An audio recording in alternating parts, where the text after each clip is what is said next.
I still remember that dinner like it happened last night. The table was set perfectly, silver forks, white napkins, a bottle of wine I couldn't even pronounce. My parents sat across from me, calm, collected, and cold. My father cleared his throat and said it as if he were reading a business memo. "You're 21 now, time to take care of yourself." No emotion, no warning, just a quiet execution. At first, I thought he was joking, but when my mother slid a folded paper toward me, a list of cancelled payments, I realized he wasn't. My tuition, my car, my allowance, gone. Everything I thought was stable just vanished between bites of dinner. That night, I packed my life into one suitcase and stood in the driveway under the rain. The house behind me glowed like nothing had changed, while I stood outside in the dark, cold, drenched and forgotten. I didn't cry. I just stared at the windows and promised myself something. One day, they'd regret the moment they cut me off. The next few years weren't easy. I worked odd jobs, slept on friends' couches, and learned how to survive without anyone's help. But pain has a strange way of teaching you who you are. I built myself from scratch, brick by brick, hour by hour. And when my time came, I didn't just rise. I owned everything they thought I'd lose. Because years later, I walked into their office, not as their daughter, but as the woman who bought the company they worked for. Before we go deep, write in the comments, where are you watching from? I grew up in a house where everything looked perfect from the outside. A big white house with glass windows that always gleamed in the sun. A garden trimmed so neatly, it looked fake. And parents who seemed to have it all together. But behind those walls, nothing was as peaceful as it looked. My father was a man who lived for control. Everything about him was precise: his watch, his words, his routine. He ran his company like an army, and our home wasn't much different. He didn't shout. He didn't need to. His silence was enough to make everyone fall in line. My mother, on the other hand, was the picture of grace in public, soft-spoken, beautifully dressed, always smiling. But that smile was her armor. I used to think she was gentle. As I got older, I realized she just never wanted to be the one to disappoint him. From as early as I can remember, I was taught that perfection was the only language worth speaking. Don't embarrass us. Stand straight. Smile properly. Make them proud. Every mistake I made was treated like a crack in the family's glass image. If I got a 92 on a test, my father would look over his newspaper and ask, "What happened to the other 8 points?" If I won an art competition, my mother would smile and say, "That's nice. But you should know your father prefers you to focus on something practical." I learned quickly that approval was rare. But disappointment came easy. I was their only child, so every hope, every expectation, every demand landed on my shoulders. They didn't raise me to be loved. They raised me to perform. My father would say things like, "You're lucky you have what you have. People out there would kill for the life we give you." I used to nod, even when I felt empty inside. Gratitude was expected, even when affection was missing. When I was 13, I remember watching my friends get hugged at school events, their parents cheering, taking pictures, laughing. My parents never clapped. My father always stood with his arms crossed, evaluating me like I was a presentation, not a person. My mother stood next to him, smiling for the sake of appearances, but I could feel her tension too, like she was always performing for him, just like I was. At home, meals were quiet. My father sat at the head of the table, talking about his company, about deals and markets and people who don't know how to work hard. My mother would nod, refill his glass, and occasionally throw me a question like, "How was school?" before going silent again. We didn't talk about feelings. We didn't talk about dreams. We talked about goals, results, and expectations. And every time I tried to talk about what I loved, art, design, creativity, my father would shut it down. "That's not a career. That's a hobby," he'd say. and my mother would echo him softly. "He's right, dear. Focus on what's secure." So I did. I learned to hide parts of myself. I stopped showing my drawings. I stopped mentioning the things that made me happy. I smiled when I needed to, spoke when spoken to, and kept everything else locked inside, because in our house, silence was safer than honesty. By the time I turned 18, I had perfected the role they cast me in.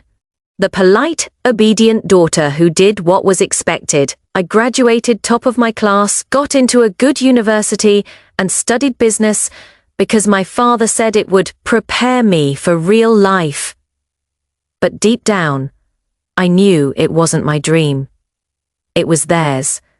College should have been my freedom, but even there, they controlled everything. My apartment lease, my allowance, even my schedule. Every Sunday, I had to send my father a financial report of my spending.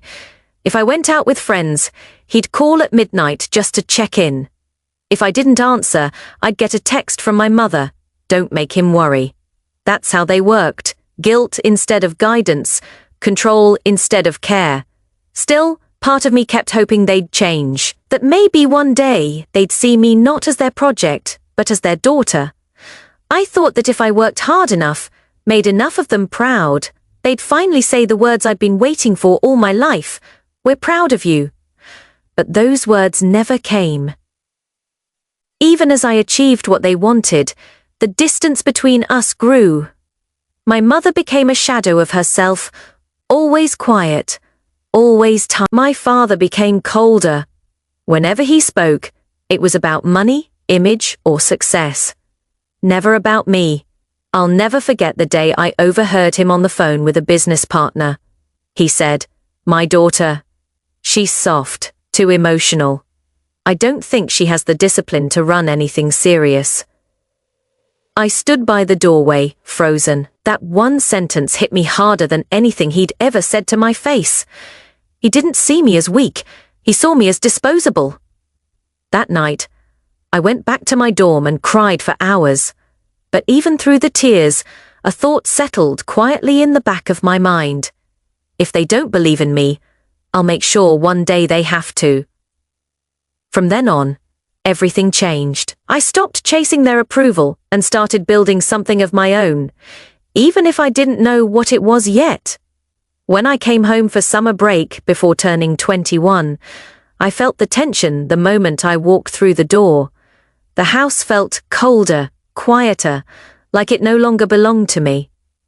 My mother greeted me with a smile that didn't reach her eyes. My father barely looked up from his laptop. They had already made their decision.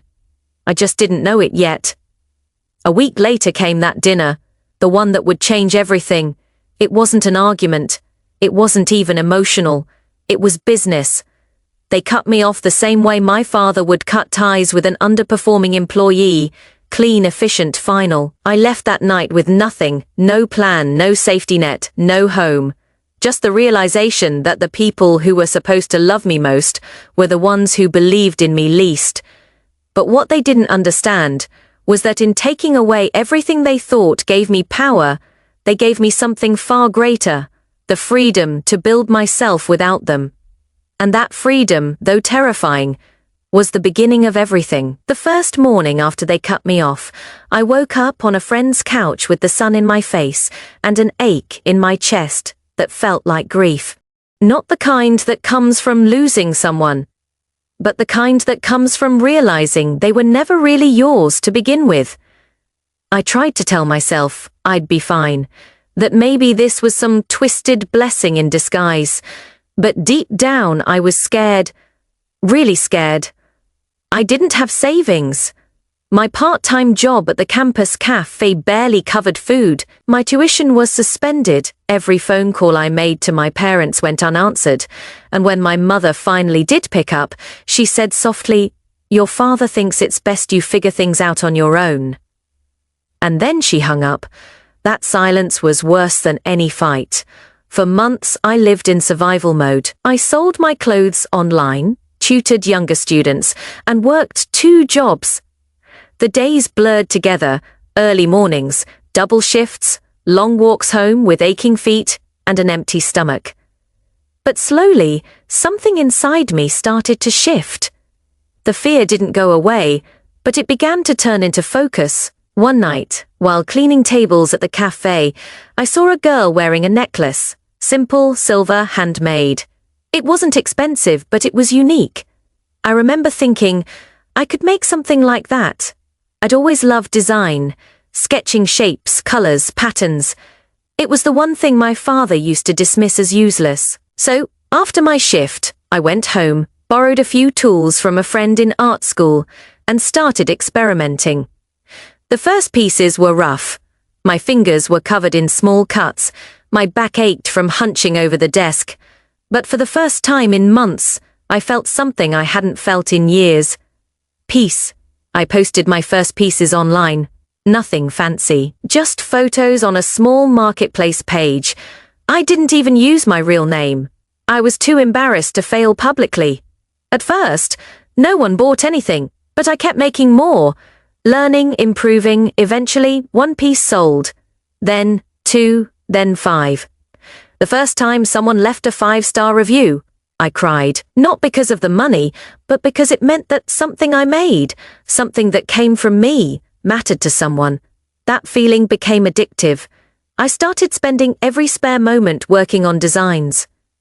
During the day, I worked shifts at night. I created. I read about marketing, photography, business. I watched tutorials on branding, product shots, storytelling. I didn't have capital, so I used what I had, time, effort, and stubbornness. When my business made its first $1,000, I felt rich. I remember sitting on the floor, staring at my old laptop, whispering, I did that. No one helped me. No one believed in me. But somehow, I was standing on my own. A year later, I rented a tiny apartment. 1 room, a desk, and a small kitchen that barely worked. But it was mine. Every corner of that space carried proof that I was building something from nothing. There were still days when it felt like everything could collapse. Some months, I could barely afford rent. Other times, suppliers delayed materials, and I'd spend nights panicking about losing customers. But each setback only made me stronger. Then came the moment that changed everything. A small influencer bought one of my pieces, a simple gold chain with a leaf pendant, and tagged my shop in her post. The next morning, my phone wouldn't stop buzzing. Orders poured in faster than I could process them. I had to close the store temporarily just to catch up. That was the day I realized I wasn't just surviving anymore. I was growing. I registered my business officially. I named it Alinea, a word that means a new beginning. It felt right. Like the version of me that used to beg for approval was gone, and this one was finally free. But success didn't come without shadows. As my sales grew, my parents' company, a supplier in luxury accessories and retail, unknowingly became one of my material vendors. Through a distributor, they supplied the raw metals I used for my designs. I didn't plan it that way. It just happened. The irony of it made me smile. The same empire that once disowned me was now fueling my dream. Still, I stayed invisible. I didn't want recognition. I wanted independence. I wanted to build something that couldn't be taken from me again. Years passed. My small studio became a small team. I hired people, artists, marketers, even accountants. We shipped worldwide. Celebrities began to notice the brand. Fashion magazines featured our story. My face was still hidden behind the company name, but my work was everywhere. I remember sitting in my new office one night, looking at the city lights through the window. The girl who once cried in the rain at 21 had become someone her parents wouldn't even recognize. But as proud as I was, something inside me still hurt. That tiny part that still wanted them to say, "We were wrong about you." That moment came sooner than I expected, just not in the way I imagined. One morning, my assistant handed me a proposal, a request for investment from a struggling manufacturing firm. The logo at the top of the document made my hands freeze.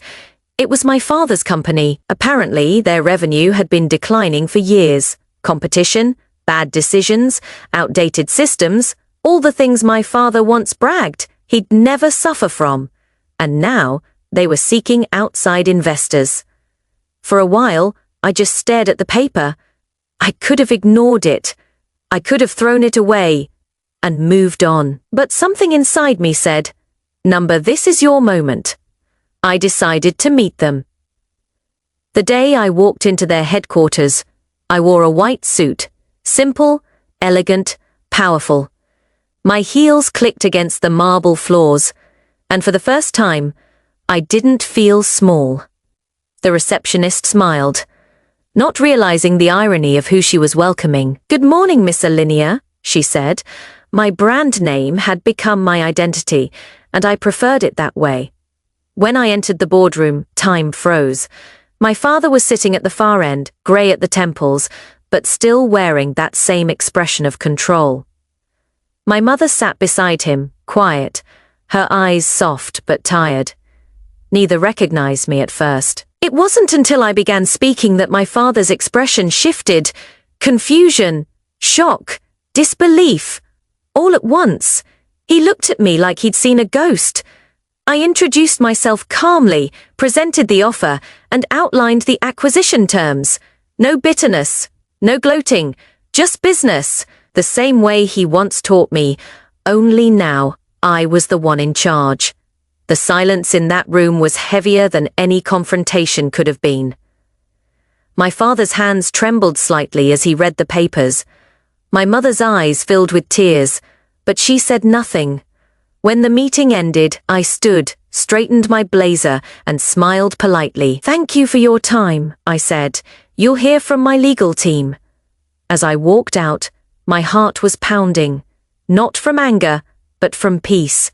That night, I sat by my window again, just like I used to as a child. Only this time, I wasn't wondering what it felt like to be free. I was living it. I had turned their silence into my story, their rejection into my reason, their company into my victory. And the best part, I didn't even need to destroy them. Just succeeding was enough. Revenge doesn't always come with fire and fury. Sometimes it comes dressed in quiet elegance, wearing the calm smile of someone who finally understands that success isn't about proving others wrong. It's about proving yourself right. The morning of the final meeting felt strangely calm. The kind of calm that comes before a storm, when everything looks still but something powerful is about to shift. I woke up early, watched the sunrise spill through the glass of my apartment, and realized today was the day the story came full circle. I didn't wear anything extravagant, just a cream suit, gold studs, hair, pulled back in a simple bun power. I'd learned, didn't need to shout. It only needed presence. As I drove through the city, the roads looked familiar, yet different. These were the same streets I'd once walked as a broke student, holding coffee cups and broken dreams. Now, I passed them behind tinted windows, same city, different me. When I arrived at their building, I took a deep breath. The tall glass entrance reflected my image, confident, calm, unrecognizable. It hit me. Then this was the same building I used to wait outside as a kid, waiting for my father to finish work. Back then, I thought this place was untouchable, a world I'd never belonged to. Now I was about to own it. The receptionist greeted me warmly. "Good morning, Miss Alinea." Her tone was respectful, professional. If only she knew how personal this moment was. The boardroom smelled faintly of coffee and paper, sterile, serious, like every meeting room in every corporation. My father was already there, seated at the head of the table. He looked older, but the posture, the precision, the quiet authority, all the same. My mother sat next to him, hands folded neatly, eyes darting toward me as I walked in. For a moment, none of us spoke. The sound of my heels echoed as I crossed the room. I could feel their confusion. My mother's lips parted slightly, as if she wanted to say something but couldn't find the words. My father glanced at the folder in front of him, then at me again, the realization slowly forming in his eyes. You, he started, voice low, unsure. You're the owner of a linear? I nodded once. Yes, and your company has agreed to the acquisition terms. He blinked, speechless. My mother pressed a hand to her chest. You built that company, she whispered. From nothing, I said quietly. The air shifted. You could almost hear the weight of it. Years of silence, judgment, and distance, all crashing into this one room. My legal team went through the details. I watched my father as he signed each page, his pen steady but his jaw tight. For years, he'd been the one holding the power in every deal he touched, but today, he was just another man signing away control to the daughter he'd once abandoned. When the final signature was done, I stood up, extended my hand. Congratulations, I said. You now work for me. He hesitated before shaking it. His grip was firm, but I could feel the tremor underneath. My mother's eyes were wet. She looked like she wanted to say something, but I wasn't sure I was ready to hear it. The meeting ended, but I didn't leave right away. I stayed back after my team stepped out, alone with them for the first time in years. The room felt smaller now. The same man who'd once seemed larger than life looked. Human tired. He spoke first. You've done well for yourself. It wasn't praise. It was disbelief dressed as respect. I met his gaze. I did what you told me to do, I said. I took care of myself. He looked down, exhaled through his nose. My mother finally stood, her voice trembling. We didn't mean to hurt you. Your father thought that I needed to struggle to learn. I cut in, my voice calm, not cruel. You were right. I did learn, just not what you expected. She stepped closer. You could have told us. You could have reached out. I smiled faintly. I did. You just weren't listening. Silence, heavy, real. For a moment, I saw something flicker in my father's eyes. Pride, maybe regret, maybe both. He straightened his tie like he always did when he didn't know what else to do. You've built something impressive, he said finally. I can't deny that. Thank you, I said softly, but I didn't build it for your approval. He nodded once, and that was it. Years of distance summed up in a single quiet exchange. As I turned to leave, my mother's voice stopped me. Are you happy? She asked. I paused at the door, looked back. I am, I said. Because I finally built a life that's mine. And then I walked out, outside. The city was alive. People rushing, cars honking. Life moving on. I stood there for a long moment, just breathing it in. The air felt lighter. For the first time in my life, I wasn't chasing anyone's approval. I wasn't waiting for love that had conditions. I was free. Later that night, I sat by my window with a cup of tea, watching the skyline glow against the dark. The same city that once watched me fail was now the view from my penthouse. Funny how life circles back when you least expect it. I thought about the girl who once stood in the rain outside her parents' house, suitcase in hand, scared and lost. I wanted to tell her, hold on one day, the pain will make sense. One day, you'll understand that they didn't cut you off to destroy you. They did it so you could build yourself without them. The deal made headlines the next morning. Business magazines called it a poetic corporate twist. Social media loved the story. The disowned daughter turned CEO, but I didn't care for the noise. The real victory wasn't the company, it was peace. A week later, my father requested a meeting. Against my better judgment, I agreed. We met in my office, the same man who once belittled my dreams now sitting across from me as an employee. He didn't look angry. Just quiet. You've changed, he said. I had to, I replied. He nodded slowly. I thought I was teaching you strength. I didn't realize I was teaching you to live without me. That was the closest thing to an apology I was ever going to get. And that was enough, Before he left, he said something I'll never forget.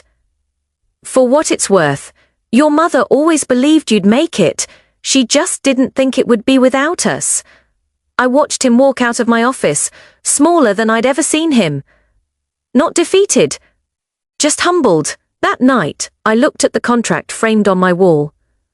The one that officially made me the owner of their company.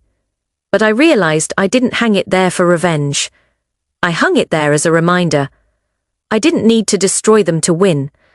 I just needed to become the woman they never believed I could be. And I did. Success, I learned, isn't about proving them wrong. It's about proving to yourself that you were right all along, that your worth was never something they could measure, control, or cut off. The week after the deal closed, the world around me didn't change much. The sky looked the same, the traffic still honked outside my window, and the city still pulsed with the same rhythm. But I had changed. For the first time in years, I could breathe without waiting for the next disappointment.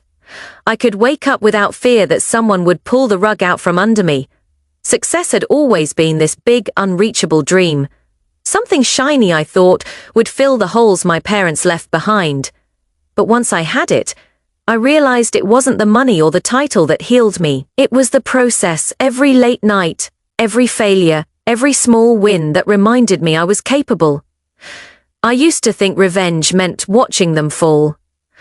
But as I sat in my quiet office, the skyline glowing beyond the glass, I understood that real revenge isn't destruction.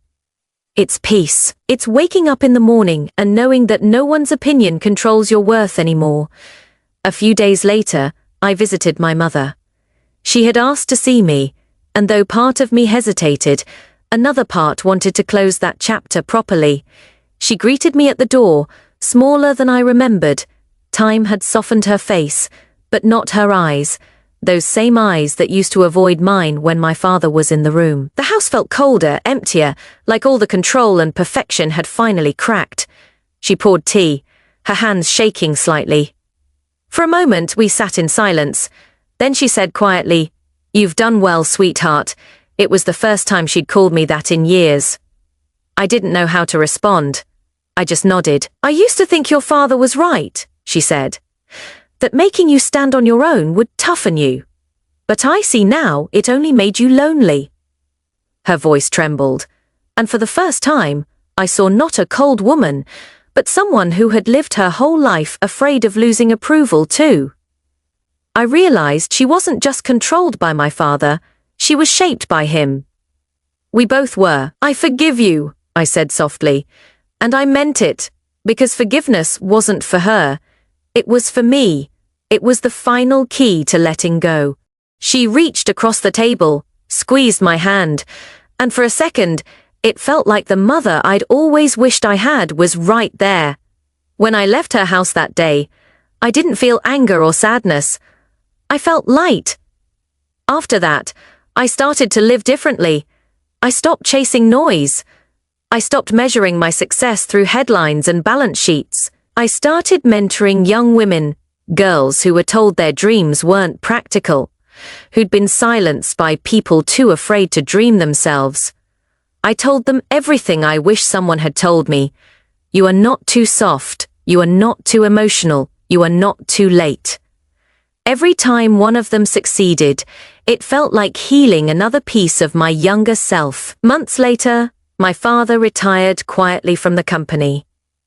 He never apologized, not directly, but he didn't have to. His respect came in small gestures. The way he started saying, "we" when talking about Alenia, the way he listened instead of lectured in meetings. One afternoon, as he was leaving the office, he paused at my door. "You've built something solid," he said. "Something that will outlive all of us." I nodded. "That was the plan." He gave a short smile. "You know, you remind me of myself when I started, except you learned faster." It was his way of saying he was proud, and for once, that was enough. Years passed, and life kept unfolding in quiet, steady ways. Alenia expanded globally, and my story, the girl who was cut off and came back stronger, became a symbol of resilience. I was invited to speak at universities, business forums, charity galas. I told my story not for applause but for the ones sitting in the dark, feeling forgotten, thinking their pain was permanent, because I learnt something important. Being cut off wasn't the end of my life, it was the beginning of my life. Sometimes the people who abandon you are the very reason you learn how to stand. On my 32nd birthday, I took a drive back to my old neighborhood. The mansion I grew up in was still there, but the gates looked smaller, the walls less intimidating. I parked outside for a moment, just watching. I didn't feel bitterness, only clarity. That house wasn't my home anymore. I'd built my own. As I drove away, I thought about the word that started it all. Freedom. Back then, it felt terrifying. Now, it felt like oxygen. When I reached my apartment, my phone buzzed. A message from a young designer I'd been mentoring. "Thank you for believing in me," she wrote. "You changed my life." I smiled, typing back. "You did that yourself. I just reminded you it was possible." That night, I stood on my balcony, watching the lights ripple across the city. Somewhere down there, someone was beginning their own painful chapter. Maybe a heartbreak, maybe a betrayal. They didn't know it yet, but it would become their turning point too, because that's how it works. Pain is a teacher. Rejection is a redirection. And sometimes, losing everything is how you finally find yourself. Looking back, I don't regret the night they cut me off. It broke me, yes, but it also built me. It taught me how to survive, how to fight, how to love myself without needing permission. If I could speak to my 21-year-old self again, standing in that driveway in the rain, I'd tell her this: you're not being abandoned. You're being released. The world is bigger than this house. Your worth is louder than their silence. Keep walking. One day, you'll own the building they work in, and you'll do it with grace, not hate. And she'd probably smile through her tears and say, "I don't believe you." But she'd walk anyway. Now, when people ask me if it was revenge, I tell them no, revenge is loud. This was quiet. It was self-respect, healing, and truth. It was finally understanding that love isn't proven by control. It's proven by letting go. I didn't buy the company to hurt them. I bought it to remind myself that I could. And maybe that's the most powerful thing I've ever done. Not the success, not the money, not the fame, just proving to myself that I could build peace out of pain. Because at the end of everything, the contracts, the headlines, the years, that's what remains: peace. The kind that doesn't come from winning but from knowing you never needed their approval to begin with. So when people ask me how I did it, I tell them the truth. I stopped trying to be chosen. I chose myself, and that's the story of how being cut off at 21 became the best thing that ever happened to me. Before you scroll, tell me, where are you watching from?